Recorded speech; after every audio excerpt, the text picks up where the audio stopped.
Hello बच्चों, welcome to our channel doubt account. आज हम अकाउंटिंग ऑफ शेयर कैपिटल को थोड़ा सा और कंटिन्यू करते हैं आगे की तरफ। लास्ट क्लास में हमने देखा था, जिन्होंने पहले वीडियो नहीं देख रखी एक बार वो देख लेना। लास्ट क्लास में हमने देखा था कि थ्योरेटिकल पोर्शन पूरा का पूरा देख लेते हैं कि पब्लिक कंपनी क्या होती है, प्राइवेट कंपनी क्या होती है, बस उसमें थोड़ा सा इंट्रो था।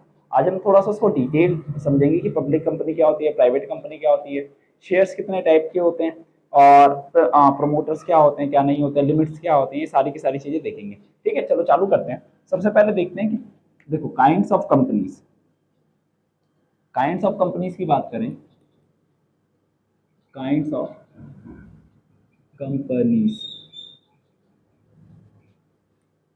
वो कितने टाइप की होती है आपकी? तीन टाइप की। एक होता है पब्लिक कंपनी, एक हो गया पब्लिक कंपनी, एक होता है आपका प्राइवेट कंपनी,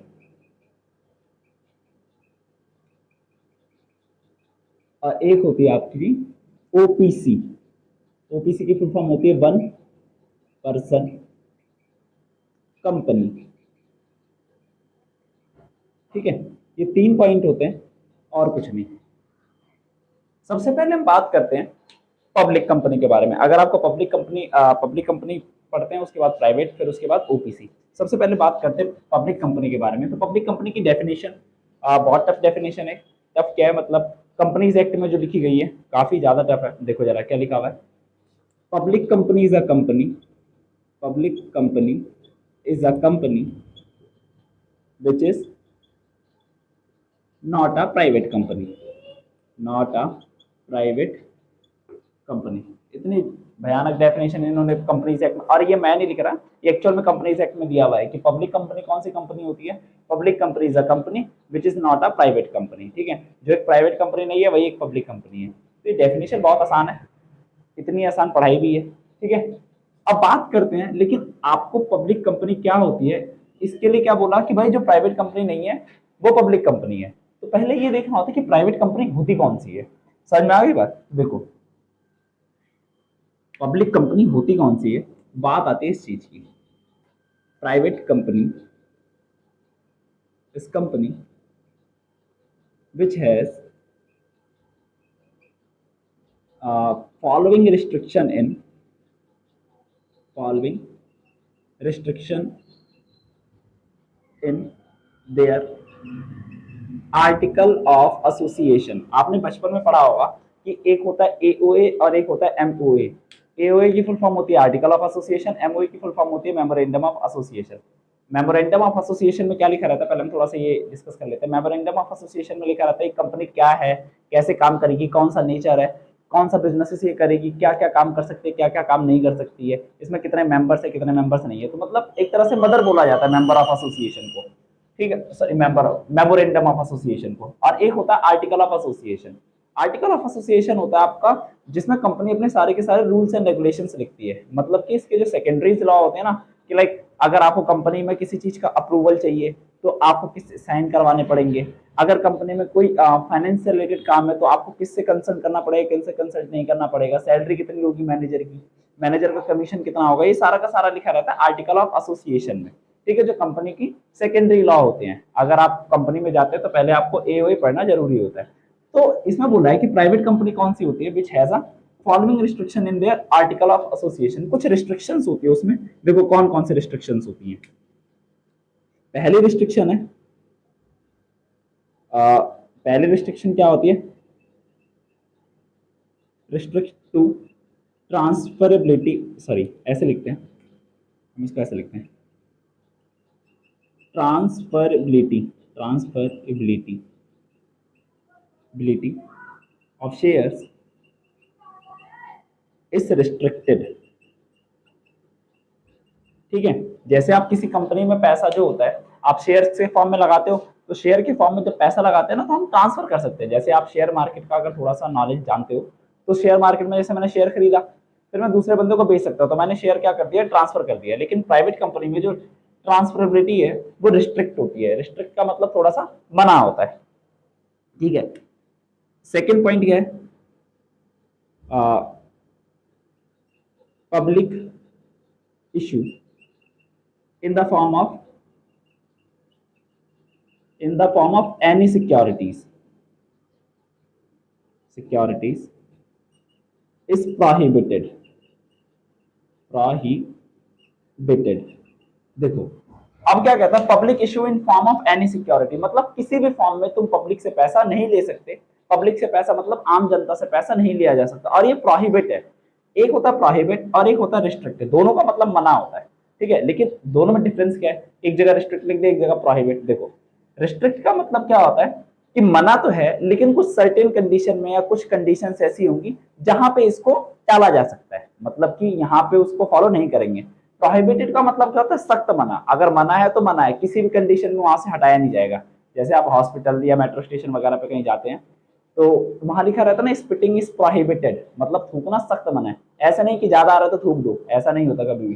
तो प्रोहिबिटेड का मतलब क्या होता है कि क्या बोलते हैं, जो बिल्कुल सख्त मना है। रिस्ट्रिक्ट का मतलब होता है, कभी सिनेमा हॉल्स में जाओ तो वहां पे लिखा रहता है एग्जिट इज रिस्ट्रिक्टेड या एंट्री रिस्ट्रिक्टेड, मतलब कि वहां पे से एग्जिट करना या एंट्री करना मना है। लेकिन अगर कोई सिचुएशन ऐसी आ गई जहां पे उसकी इमरजेंसी आ गई तो वहां पे आप एग्जिट कर सकते हो, ऐसे होता है रिस्ट्रिक्शन। जैसे शेयर को ट्रांसफर करना क्या है, रिस्ट्रिक्ट है। अब कोई ऐसा पर्सन है, ऐसा कोई मेंबर है जिसके पास शेयर थे लेकिन अब वो मर गया, तब उसका शेयर तो कहीं ना कहीं ट्रांसफर करना पड़ेगा ना, या तो उसके बच्चे को, या तो उसके वाइफ को, मदर को, या कहीं पर भी किसी ना किसी को वो शेयर देना ही देना पड़ेगा। तो वो ऐसा केस है जहां पे आप ट्रांसफर कर सकते हो, लेकिन पब्लिक इशू कभी भी नहीं। प्राइवेट कंपनी किसी भी फॉर्म में, चाहे शेयर्स के फॉर्म में, चाहे डिवेंचर के फॉर्म में, बॉन्ड लोन वगैरह जो भी है, वो कभी भी पब्लिक से पैसा नहीं ले सकती है। समझ में आ गई बात दो। और एक कंडीशन जो बहुत इंपॉर्टेंट होती है, थर्ड, मैक्सिमम मेंबर इज 200, मतलब मैक्सिमम मेंबर कितने होंगे प्राइवेट कंपनी में, 200 होंगे। But while the calculating of member, while the calculating of members,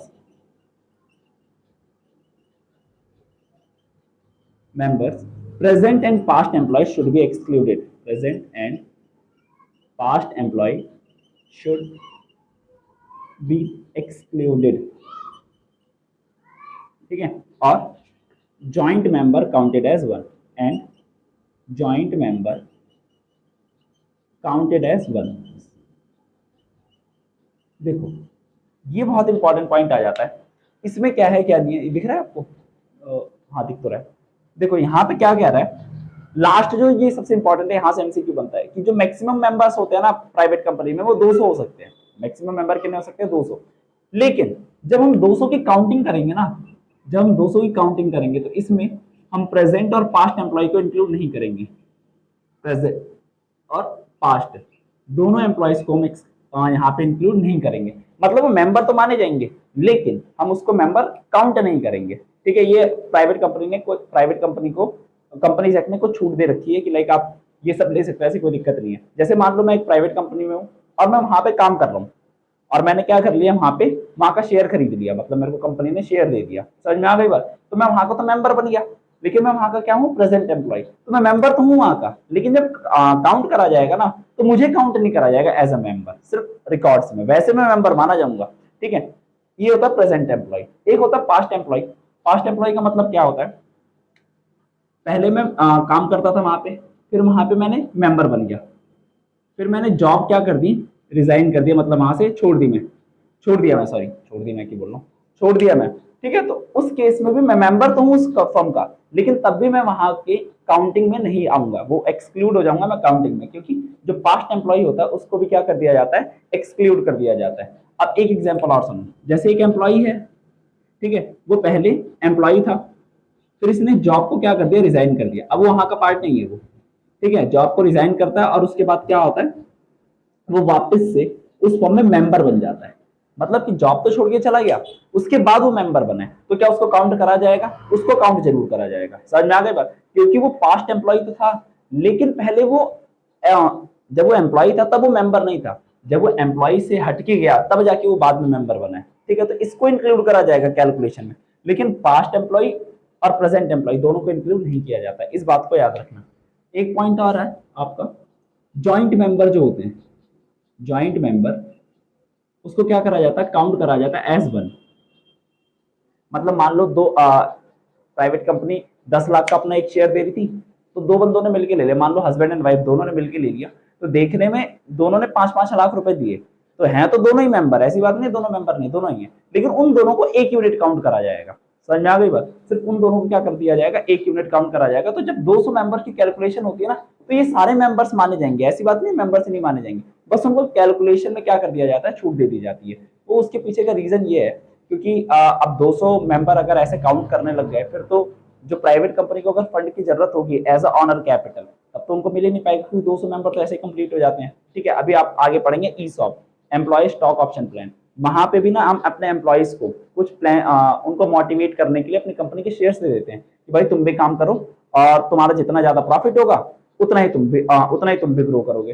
तो कहीं ना कहीं अगर मैं मोटिवेशन के लिए उनको दे रहा हूँ तो वो भी मेंबर बन गए, तो इस हिसाब से तो 200 लोगों की काउंटिंग बहुत जल्दी पूरी हो जाएगी। और जब ईसॉप दिया जाता है ना, तो थोड़ा कम रेट पे दिया जाता है, जितना मार्केट रेट है उससे कम वैल्यू पे दिया जाता है। ठीक है, तो इस हिसाब से प्राइवेट कंपनी को बहुत दिक्कत हो जाएगी। तो इसीलिए गवर्नमेंट क्या कहती है, सॉरी कंपनीज एक्ट क्या कहता है कि इन सबको तुम एक्सक्लूड कर देना बस। ठीक है, अब हम वापस आते हैं अपने पब्लिक कंपनी पे। तो पब्लिक कंपनी समझ में आ गया। अब जो प्राइवेट कंपनी के फीचर्स हैं, अगर प्राइवेट कंपनी तुम्हें आता है तो जस्ट इसका अपोजिट क्या हो जाएगा, पब्लिक कंपनी हो जाएगा। समझ में आ गया? पब्लिक कंपनी का मतलब होता है एक बड़ी कंपनी, बिग बिग कंपनी। ठीक है, और ये होती है छोटी कंपनी। ये आपकी जो प्राइवेट कंपनी होती है ना, स्मॉल कंपनी होती है, इसकी कैपिटल टर्नओवर बहुत कम होता है। ठीक है, अब देखो चलो अब हम बात करते हैं इसमें कितने मेंबर होते हैं प्राइवेट कंपनी में। यहाँ लिखते हैं प्राइवेट कंपनी वालों का मिनिमम कितने मेंबर होते हैं, 2, और मैक्सिमम कितने हो सकते हैं, 200। ठीक है, मतलब कि जब एमओए साइन करना होगा तो मिनिमम कितने लोग करेंगे प्राइवेट कंपनी में, 2 लोग, और मैक्सिमम 200। लेकिन पब्लिक कंपनी में मिनिमम कितने होते हैं, 7। आपको 7 मेंबर्स चाहिए होंगे शुरुआत में, और मैक्सिमम कितने होते हैं, इन्फिनिटी, इनफाइनाइट, मतलब जितना भी है वो आप कर सकते हो। ठीक है, तो याद रखो जो शेयर्स है वो कौन इशू कर सकता है, प्राइवेट कंपनी तो कर ही नहीं सकती शेयर्स इशू। ठीक है, क्योंकि पब्लिक इशू तो ये इनका मना है।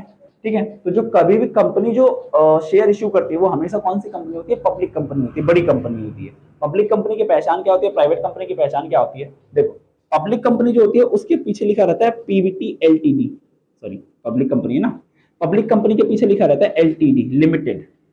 इसको किस नाम से डिनोट करा जाता है, लिमिटेड। जैसे रिलायंस लिमिटेड वो बड़ी कंपनी है, तो उसको वो पब्लिक कंपनी में आ जाती है और वो लिमिटेड है। कभी भी देखोगे तो रिलायंस लिमिटेड आता है, तो रिलायंस एलटीडी, उसके लास्ट में एलटीडी लिखा रहता है। और प्राइवेट कंपनी के लास्ट में क्या लिखा रहता है, पीवीटी एलटीडी, मतलब कि प्राइवेट लिमिटेड। ठीक है, ये इनकी पहचान होती है, पब्लिक कंपनी की और प्राइवेट कंपनी की दोनों की पहचान होती है अपनी अपनी, कि अगर ये लिखा रहेगा तो लिमिटेड है और ये लिखा रहेगा प्राइवेट लिमिटेड लिखा रहेगा तो प्राइवेट कंपनी है। ठीक है, तो मिनिमम मेंबर और मैक्सिमम मेंबर, मिनिमम इसमें मैक्सिमम इतने। ठीक है, अब पब्लिक कंपनी की बात करते हैं, इसमें मिनिमम डायरेक्टर्स कितने होते हैं, मिनिमम डायरेक्टर कितने होंगे, 3, और मैक्सिमम कितने हो सकते हैं, मैक्सिमम हो सकते हैं 15। ठीक है, प्राइवेट कंपनी में मिनिमम कितने डायरेक्टर होंगे, मिनिमम डायरेक्टर ये कितने होंगे, 2, और मैक्सिमम कितने डायरेक्टर हो सकते हैं, 15। समझ में आ गई बात, मिनिमम कितने होंगे, 2, और मैक्सिमम कितने होंगे, 15। ठीक है, डायरेक्टर्स, डायरेक्टर जो कंपनी को चलाते हैं उसको डायरेक्टर्स बोला जाता है। जो ऑनर होते हैं वो तो पैसा लगाते हैं, हो सकता है जो ऑनर है वही डायरेक्टर भी हो। ठीक है, लेकिन कई केसेस में, अब जैसे मैं हूं, मैंने मान लो रिलायंस के शेयर खरीद लिए, ठीक है, या टाटा की शेयर खरीद ली, किसी के भी शेयर खरीद लिए मैंने, तो मैं वहां का ऑनर तो माना जाऊंगा, लेकिन क्या मैं वहां का डायरेक्टर हूँ, मैं कंपनी थोड़ी ना चला रहा हूँ, मैंने तो बस पैसा लगा के छोड़ दिया है। समझ में आ गई बात, तो ऑनर अलग होते हैं और डायरेक्टर अलग होते हैं। हो सकता है जो डायरेक्टर है वो ऑनर हो जाए। समझ में आ गई बात, लेकिन कोई जरूरी नहीं कि हमेशा जो ऑनर होगा वही डायरेक्टर होगा। ठीक है, तो डायरेक्टर कितने चाहिए होते हैं, 2 मिनिमम प्राइवेट कंपनी में, और मैक्सिमम कितने, 15। और यहाँ पर कितने होते हैं, मिनिमम 3 और मैक्सिमम 15। ठीक है, ये कुछ बेसिक पॉइंट्स थे जो आपको पता होना बहुत ज्यादा जरूरी है। तो पब्लिक कंपनी और प्राइवेट कंपनी समझ में आता है। अब ऐसे ही हमारा जो एक चलता है वो चलता है हमारा ओपीसी, 1% कंपनी। ठीक है, 1% कंपनी पे चलते जरा हम। ओपीसी क्या होता है, 1% कंपनी क्या होता है, देखो 1% कंपनी, इसको थोड़ा सा मिटा देते हैं, साइड कर देते हैं। 1% कंपनी क्या होता है, 1% कंपनी, 1% कंपनी में क्या होता है, जहां पर क्या होता है, एक सोल मेंबर होता है। सोल मेंबर, जैसे आपने सोल प्रोप्राइटरशिप का बिजनेस सीखा था ना, सोल प्रोप्राइटरशिप के बिजनेस में क्या था, एक ही ऑनर हुआ करता था।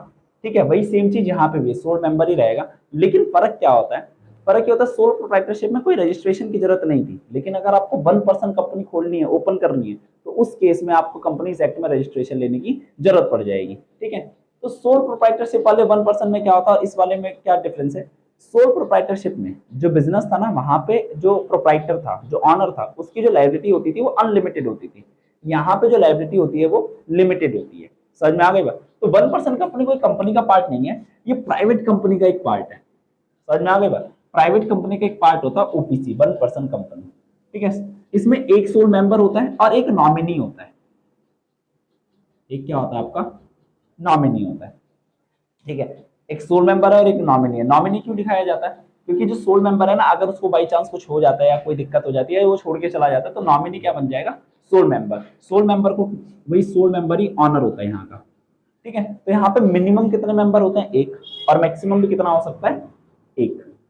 मैक्सिमम एंड मिनिमम दोनों ही कितने होते हैं, एक।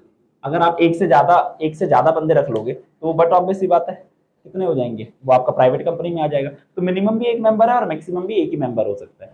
ठीक है, मिनिमम डायरेक्टर कितने होंगे यहाँ पे, मिनिमम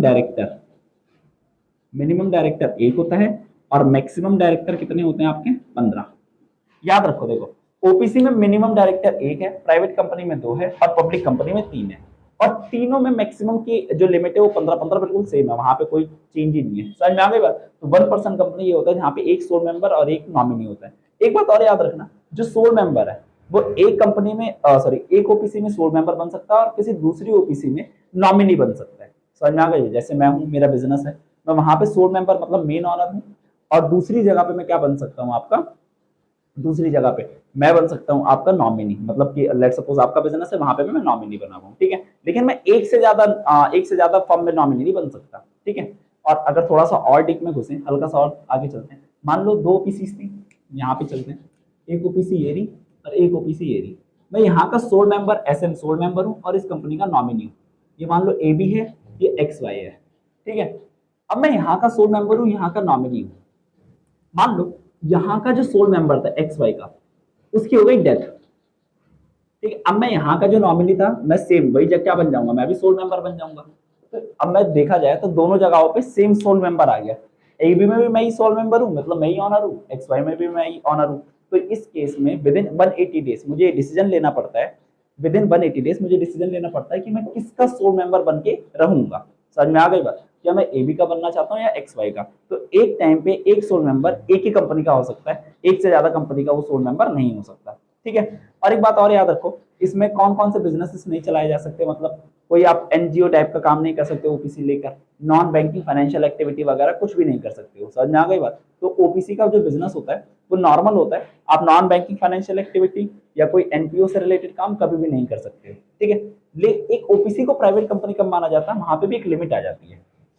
लिमिट क्या कहती है, लिमिट कहती है अगर आपका paid up share capital, paid up capital जिसको पीयूसी बोला जाता है, एक्सीड कर जाता है किससे, 50 लाख से, और टर्नओवर एक्सीड कर जाता है 2 करोड़ से, और है इसके बीच में। ठीक है, और है, तो अगर आपका ये क्या बोलते पेड अप कैपिटल या टर्नओवर दोनों में से कोई सी भी लिमिट एक्सीड कर जाती है, तो आप ओपीसी से कन्वर्ट होकर किस में चले जाओगे, प्राइवेट कंपनी में या पब्लिक कंपनी में। तुम्हारी इच्छा, प्राइवेट में रहना चाहते हो प्राइवेट में रहो, पब्लिक में रहना चाहते हो तो पब्लिक में रहो। समझ में आ गई बात। तो ये सारी की सारी चीजें आपको पता होनी थोड़ी सी जरूरी है। ठीक है, तो ये एमसीक्यू के लिए थोड़ा सा इंपॉर्टेंट हो जाता है और कुछ नहीं। इसके अलावा एक चीज और आती है आपकी, एक होता है आपका प्रीलिमिनरी एक्सपेंसेस। प्रीलिमिनरी एक्सपेंसेस, एक प्रीलिमिनरी एक्सपेंस होता है और एक होता है आपका प्रोमोटर्स। ये 2 टर्म्स और आती हैं, प्रोमोटर्स और प्रीलिमिनरी एक्सपेंसेस। पहले हम बात करते हैं प्रोमोटर्स की। स्पेलिंग आपको पता नहीं समझ में, मेरी राइटिंग बड़ी गंदी है यार, PROMOTORS, प्रोमोटर्स। ठीक है, प्रोमोटर्स होते हैं, प्रोमोटर्स कौन होते हैं और प्रीलिमिनरी एक्सपेंसेस क्या होते हैं, ये आपको देखना थोड़ा जरूरी हो जाता है।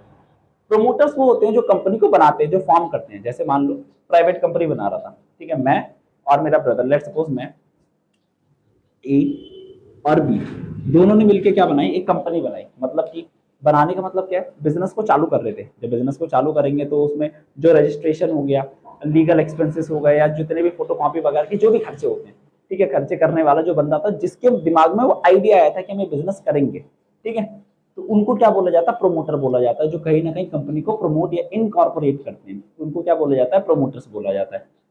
प्रीलिमिनरी एक्सपेंसेस कौन से एक्सपेंसेस होते हैं, प्रीलिमिनरी एक्सपेंसेस होते हैं जब कंपनी फॉर्म होती है तो उससे फॉर्म होने से पहले जितने भी खर्चे होते हैं, जितने भी खर्चे, जैसे एक कंपनी है वो लेट सपोज 10 अप्रैल को बनी, ठीक है, 10, अब ऐसा तो है नहीं कि कल सोचा और आज ही बन जाएगी कंपनी, कंपनी को टाइम फॉर्म होने में बहुत टाइम लगता है, मतलब 1 2 4 महीने 5 महीने साल साल भर लग जाते हैं कई लोगों को, तो ठीक है, तो फॉर्म होते हैं तो उसके पहले बहुत खर्चे होते हैं, लीगल एक्सपेंसेस हो गए, ठीक है, रजिस्ट्रेशन फी हो गई, ये सारी की सारी चीजों में खर्चे होते हैं जो प्रोमोटर अपने पल्ले से करते हैं, ठीक है।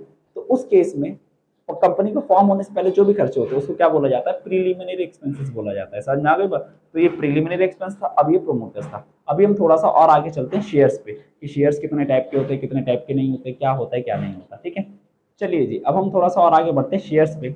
शेयर्स मैंने आपको लास्ट वीडियो में बता रखा है शेयर्स क्या होता है, और अगर डेफिनेशन की बात करें तो शेयर्स क्या होता है, एक यूनिट, एक कंपनी की एक यूनिट जिसको डिवाइड करती है कंपनी अपनी ऑनरशिप ट्रांसफर करने के लिए, तो उसको क्या बोला जाता है, आपका शेयर्स बोला जाता है, ठीक है। तो शेयर्स के कितने टाइप होते हैं, शेयर्स होते हैं 2 टाइप के, मैंने आपको कल भी बताया था, तो सॉरी कल कह रहा हूँ, लास्ट वीडियो में। शेयर्स कौन से होते हैं, एक होता है प्रेफरेंस शेयर्स और एक होता है आपका इक्विटी शेयर्स, ठीक है। एक आपका प्रेफरेंस शेयर्स होता है और एक क्या होता है, आपका इक्विटी शेयर्स होता है। प्रेफरेंस शेयर्स कौन से शेयर्स होते हैं, प्रेफरेंस शेयर्स वो शेयर्स होते हैं जिनको प्रेफरेंशियल राइट्स मिलता है over the dividend and binding up पे, मतलब कि इनको पहली बात क्या मिलता है, प्रेफरेंशियल राइट। प्रेफरेंशियल राइट का मतलब होता है पहले जो अधिकार दिया जाता है, प्रेफरेंशियल राइट किस पे, वोटिंग पे, तो सॉरी वोटिंग पे नहीं, dividend pay and capital payment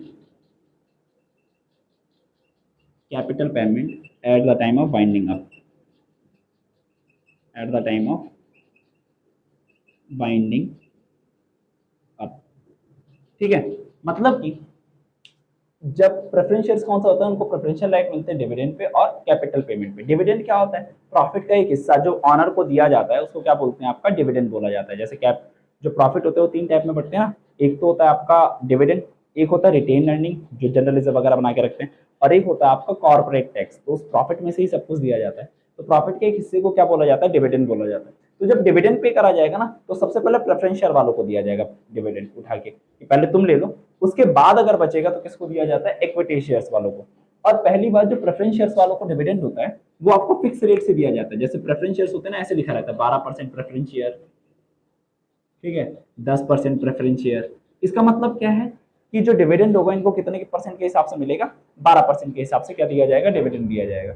तो पहले इनको डिविडेंड दिया जाता है प्रेफरेंस वालों को, फिर उसके बाद अगर बचता है तो फिर इक्विटी वालों को दिया जाता है।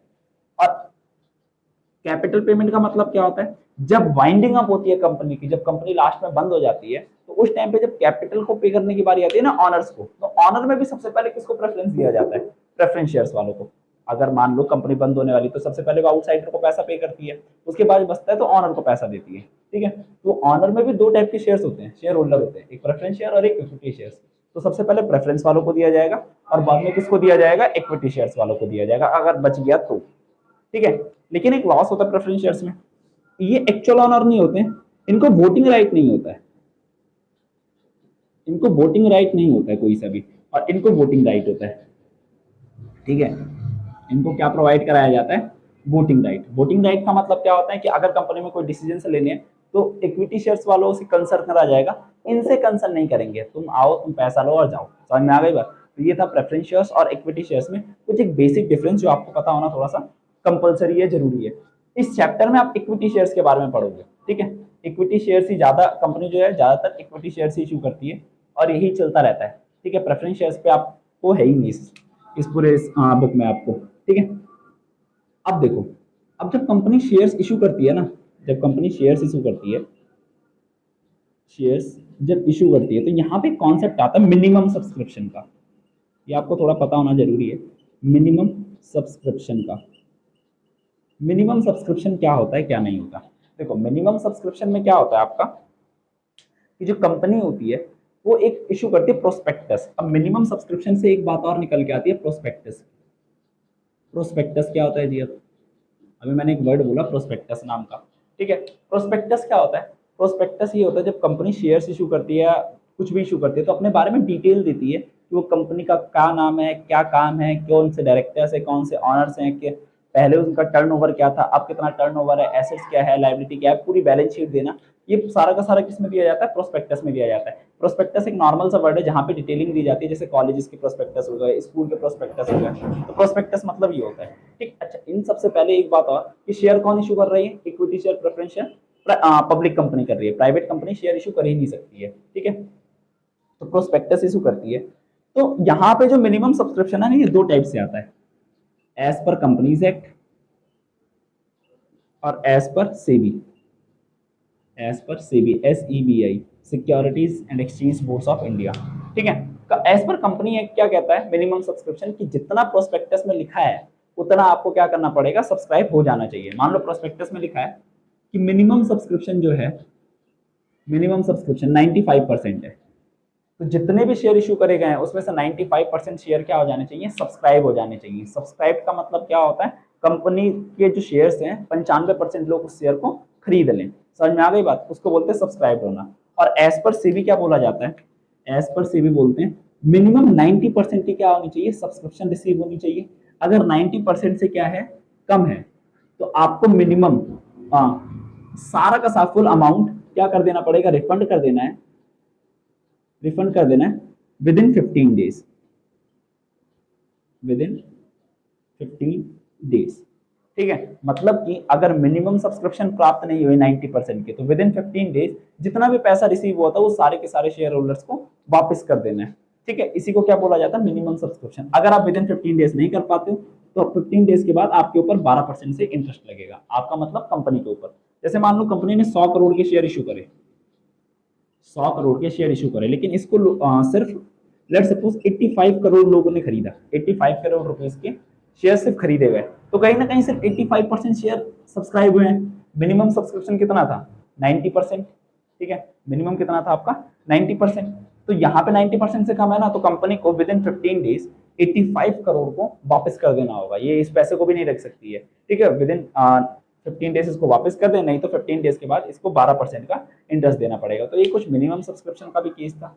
अगले अगले वीडियो से हम चालू करेंगे इसकी जनरल एंट्रीज। ठीक है, इशू ऑफ शेयर्स की अकाउंटिंग चालू करेंगे। ये थ्योरेटिकल जो जितना भी पोर्शन था वो सारा का सारा आपका खत्म हो गया। ठीक है, अब हम मिलते हैं अपनी अगली क्लास में, तब तक के लिए टाटा बाय बाय।